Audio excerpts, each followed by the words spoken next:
Hello, my name is Ant and I will be your instructor.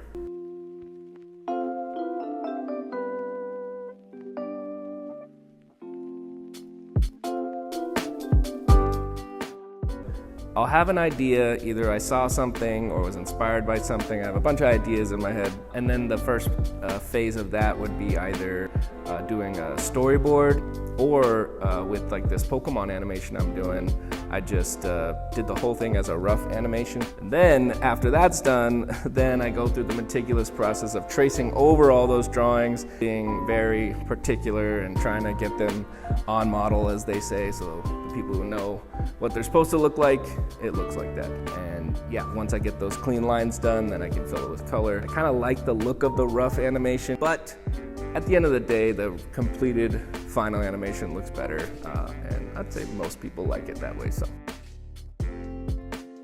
I think with art, I really like that, and I believe that anyone can do it.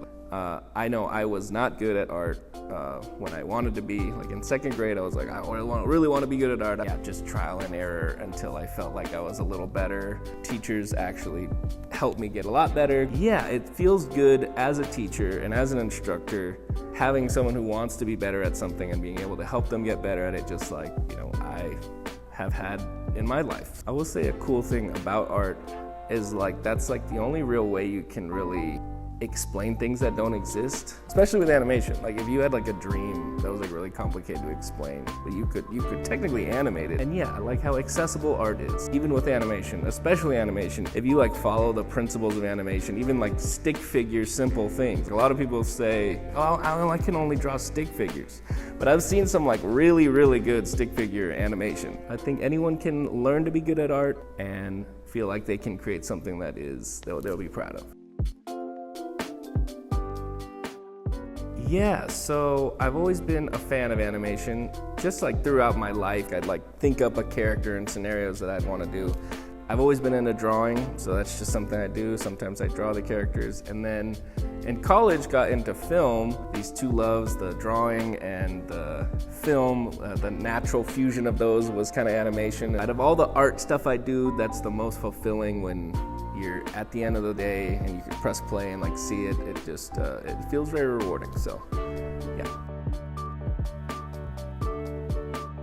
With an animation class, I'll be teaching what animation is. So I kind of teach how to do animation and the principles of animation. With animation, you always have to use some kind of app or program, so I'll also teach that app or program. Kind of side by side, I'm going to do this project so that it teaches you these few things that you can do in this program, but it's also teaching this concept within animation. So I basically teach it the same way, but then tweaking it slightly for what's possible in the specific program I'm using. Sometimes I'll also be teaching drawing on the side as well, 2D animation.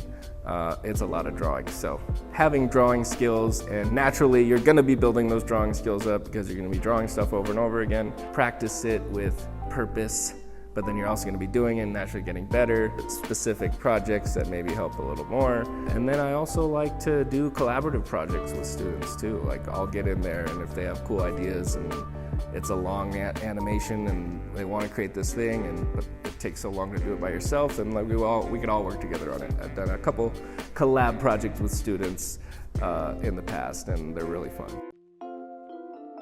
We're gonna do traditional animation on paper, actually. There's a couple of different ways we can do it, where we could do this walk cycle where everyone draws one frame of a person walking, and then we put it all together and it can be this loop.